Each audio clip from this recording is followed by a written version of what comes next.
80 Days That Changed the World is a great book written by Time magazine in 2003. I say great, I haven't read it, but this book gave inspiration to a topic I know significantly more about. Quokkas. These little marsupials with their smiling faces. But until I launch Quokka Talk, copyright trademark, I guess we'll talk about wrestling. For decades, pay-per-views have typically been where the biggest wrestling matches and moments have been promoted, and while I may not have the time or resources to come up with 80 pay-per-views, a nice round 10 should do just fine. These will be the most historically significant pay-per-views of all time, not the best in terms of quality, so sorry WrestleMania 19, you get to watch from the window while the other pay-per-views gather around for Thanksgiving. These shows signify some sort of turning point in wrestling history, be it a major change in a company's trajectory or a noticeable shift in the direction of the business. While this wasn't the primary criteria we used to come up with our list, these are shows that if deleted from the timeline would significantly alter the course of wrestling. And if you try and tell me that some of these are network specials, I will find where you live. I'm Tempest hailing from partsFUNknown, and these are the 10 most important wrestling pay-per-views of all time. But before we get on with our list, make sure of course that you like this video and give us a subscribe so you never miss out on another fun wrestling list just like this one. And if you want to hear more of our wackiness from some of our guest presenters, why don't you check out our list of the 10 extreme wrestling matches that went too far, narrated by Denise Salcedo. Would you like to be as hairless as your favorite wrestler, as long as your favorite wrestler isn't Albert Big Damo or George the Animal Steel? Of course you would. That's why you need this video's sponsor, Manscaped, the global brand for men's grooming and hygiene products. Manscaped offers the best tools and liquid formulations for the big three odor zones: your body, your balls, and your butt-ass. Butt works better there. Manscaped has hooked all of us up here at PFK with a bunch of stuff from their all-in-one Performance Package 4.0. Let's check out what's inside. You got your Lawnmower 4.0 body trimmer, Manscaped's 4th generation electric waterproof trimmer with advanced skin-safe technology, which reduces nicks and cuts on the most sensitive regions of your body, like your butt-ass. Comes with LED tech, and it can even function under running water in the shower. Also included are 2 products like the Crop Preserver Ball Deodorant to make your man grape smell radiant, and the Crop Reviver Ball Toner Spray. I didn't know you could tone a small brain, but I'm no scientist. But it's not just your unmentionables that Manscaped's got covered. My personal favorite piece of this collection is their Weed Whacker nose and ear hair trimmer, a product that I suddenly desperately need now that my 34-year-old nose has decided that it hates me and all my social prospects. Join Manscaped now, and for a limited time, you get all this plus 2 free gifts: the Shed Travel Bag and the Manscaped Anti-Chafing Boxer Briefs, which I'm wearing as I record this voiceover, and you have to know that now. Go to manscaped.com today and get 20% off and free international shipping plus 2 free gifts when you use the promo code PFK at checkout. That's promo code PFK at checkout. Manscaped, always use the right tools for the job. Number 10, Money in the Bank 2011. Certainly one of the most memorable and critically acclaimed pay-per-views of the 2010s, Money in the Bank 2011 earns its place on this list honestly, but maybe not for the reason you would assume. Yes, this show is obviously best known for its stellar build and subsequent payoff in regards to CM Punk's WWE Championship match with John Cena. One of WWE's few 5-star matches, and a great one too, despite what Luke and Ollie will tell you about my opinions. But Money in the Bank does not make it based on its classic matches. If we did, we would have to include a big ol' bunch of shows. Rather, this show is significant for a different reason. Money in the Bank 2011 marks a change within WWE regarding how they pushed the indie darlings them internet fans were always raving about. Before this show, Daniel Bryan could barely get booked on SmackDown, while guys like Evan Bourne, Colt Cabana, and Chris Harris couldn't even get that far. This is a far cry from the WWE of the following decade that often relied on the ability and popularity of folks like Dean Ambrose, Seth Rollins, Sami Zayn, and Kevin Owens. That's not to say that this was a conscious decision on the night of the show by any means. Hell, Bryan was their 3rd choice to win Money in the Bank behind Wade Barrett and Cody Rhodes, but perhaps due to the reception of this event, all of a sudden by year's end, CM Punk and Daniel Bryan were WWE's world champions. And going forward, there was more focus put on in-ring ability and a focus on utilizing stars that made their name on the indie scene. Number 9, AAA When Worlds Collide. A AAA pay-per-view? You're goddamn right. It may seem out of place on a list like this without any extra context, but hey, that's what you're watching this list for. And if you're not watching it, you can kiss my ass. And if you're not watching it, you probably couldn't have heard me say that. Anywho, AAA is a Lucha Libre promotion, and in 1994, they put on a joint pay-per-view with American affiliate International Wrestling Council in Los Angeles. This is considered to be the first time that many in the United States were introduced to Lucha Libre, and the show that launched the US careers of many of the men on that show. We're talking about guys like Rey Mysterio Jr., Conan, Psychosis, Juventud Guerrera, and Eddie Guerrero, who competed in one of the most legendary tag matches ever alongside Art Barr against Octagon and El Hijo del Santo. Few pay-per-views have ever matched When Worlds Collide's level of critical acclaim, and for it to be the first show of its kind to reach an audience like this, it was truly a perfect storm of pro wrestling, and we are still seeing it pay off every time Rey Mysterio walks the aisle on Raw almost 30 years later.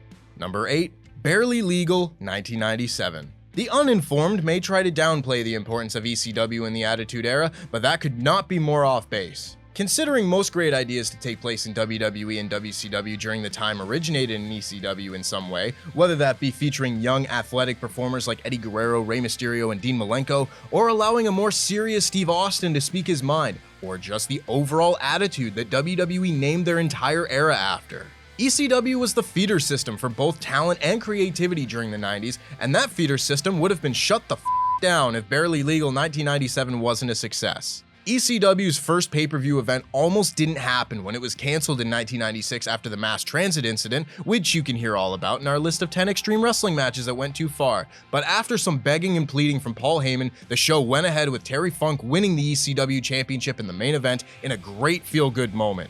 Barely Legal was bought over 100,000 times, an insane amount for a company the size of ECW in the 90s, but it was that success that allowed the promotion to continue on for a few more years, supplying more stars and ideas for their competitors to steal.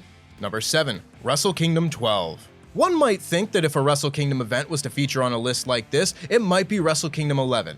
You know, the Omega Okada one.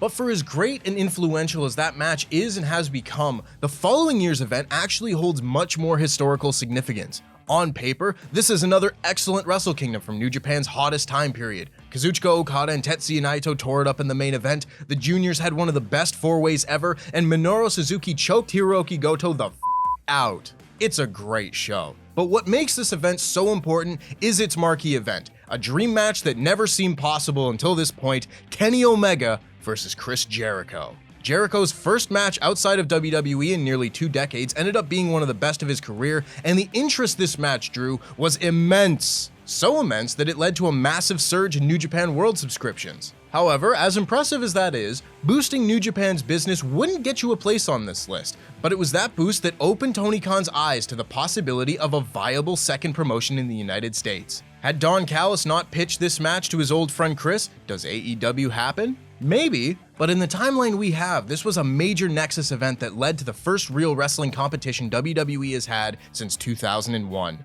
Number 6. One Night Stand 2005. If a show could make it onto this list through just vibes, it would be this show. If ever there was a WWE show that felt 100% different from the rest of their library, it would be One Night Stand 2005. 4 years after the closure of the little promotion that almost could, Extreme Championship Wrestling, WWE put on a hardcore homecoming of their own. Deep in ECW territory, WWE welcomed in the hardest of the hardcore fans to the Hammerstein Ballroom in New York for a powerful, emotional, and excellent event that served as one final proper send-off for a brand that had been more influential than it had any right to be considering its size. Loaded with ECW originals that would not typically be working for WWE otherwise, and peppered with very irregular WWE moments like paying for Metallica's Enter Sandman for the Sandman's entrance, to this day my favorite wrestling entrance of all time, One Night Stand was a perfect show.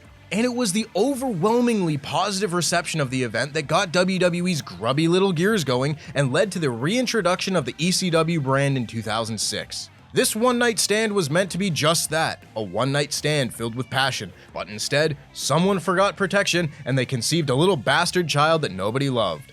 Thanks, One Night Stand. Number 5, WrestleMania X7.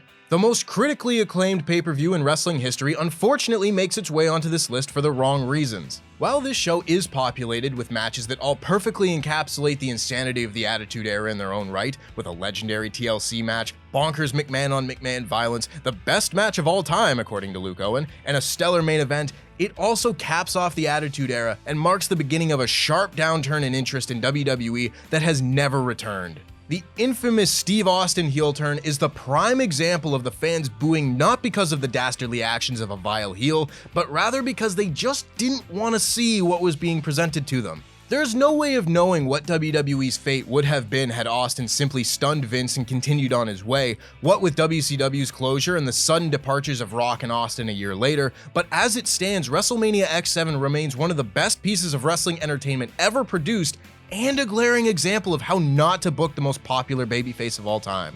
Number 4, All In, the most successful independent wrestling show of all time. Whereas Wrestle Kingdom 12 showed that fans were interested in wrestling outside of WWE, All In took that to a whole nother level. Had All In been a colossal failure, AEW would almost certainly not exist. And by all rights, this show shouldn't have succeeded. A group of dudes with no TV and no experience as promoters should never have had a shot at selling out a 10,000 seat building and pulling in a solid number on pay-per-view, but that's exactly what the Elite did. Led by Cody Rhodes and the Young Bucks, All In accomplished its goals, was a fantastic show, and showed everyone who was paying attention that the appetite for pro wrestling was growing, and these fans were willing to support an alternative to WWE. Selling out a 10,000 seat plus building has been done with medium regularity since AEW was launched, but this was not the case beforehand.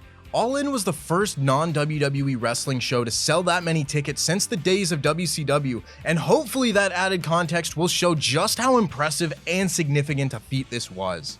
Number 3, Survivor Series 1997. Well, what could possibly have happened on that show? Of course, you had the debut of WWE legend Steve Blackman. And also Kane. And also the most famous wrestling double cross in history, but who's keeping track? Yes, the Montreal Screwjob has been talked about at length more than any other wrestling topic ever, but the fallout of this event makes it one of the single most important events of the Attitude Era, and by extension, wrestling itself. Survivor Series set major players on drastically new paths, and while Bret Hart going to WCW wasn't as big a game changer as it should have been, the introduction of the evil Mr. McMahon character, which as time goes on seems less and less like a character, was as big a factor in the success of WWE during the Attitude Era as anything could have been. Of course, this happened by complete accident, as Vince thought that he was the good guy in this whole ordeal. Villain, remember? But when he finally caught on to the fact that people did not take kindly to him screwing his loyal champion, he ran with it, and the McMahon-Austin rivalry was perfectly in place, playing a massive role in the upswing in popularity of WWE that eventually turned the tide against WCW. Speaking of, number 2, Bash at the Beach 1996. WCW had a major turning point moment of their own the previous year as well. Bash at the Beach 96, as reviewed by myself and Luke Owen on the most recent Wrestle Talk Extra, is just a show for about 90% of its runtime. Rey Mysterio and Psychosis have a match that would still be excellent on TV today in the opener, and then there was a whole lot of nothing populating the card until the main event. Nay, until the closing angle. This was the night that seemed impossible to the young fans of the day, as everyone theorized about who the third man would be to join Scott Hall and Kevin Nash as the invading force into WCW, only for Hulk Hogan himself to finally turn heel for the first time since emerging as WWE's corporate mascot over a decade earlier. In terms of a wrestling angle, done on purpose, this is as big and as successful as it gets. This was the genesis of the NWO, a group that at its peak could be considered the greatest and most influential faction ever, and a group that led to WCW's reign of dominance over WWE in the Monday Night War. This was the dawn of the cool heel character, one of the most iconic wrestling shirts of all time, and by far the best idea Eric Bischoff and WCW ever had, even if Hogan got their name wrong during this promo. Keep trying, kid. I'm sure you'll learn to cut a promo eventually. And number 1, WrestleMania 1. As if it could be anything else. And before you come at me saying WrestleMania 1 was on closed circuit, the show was also available in limited homes on pay-per-view as well, with several publications stating the show was ordered by thousands of people in select markets. So hey, qualifies. One would struggle to think of where the wrestling business would be right now without the success of the first WrestleMania. Hulk Hogan has said that he was worried he'd be blackballed from the industry because of his involvement in the show if it didn't work. Of course, it is Hulk Hogan saying this, so take it with a grain of salt, but it isn't unrealistic to think that rival promoters may have looked sideways at those involved if WrestleMania was a flop. Vince McMahon pushed all his chips to the center of the table in the biggest gamble possible, and let me check my notes. Yeah, I think it paid off for him. WrestleMania didn't have to work, but it did, and if you want to look back through the wrestling history books, no other event comes close to approaching the seismic ramifications on the wrestling industry that WrestleMania has had.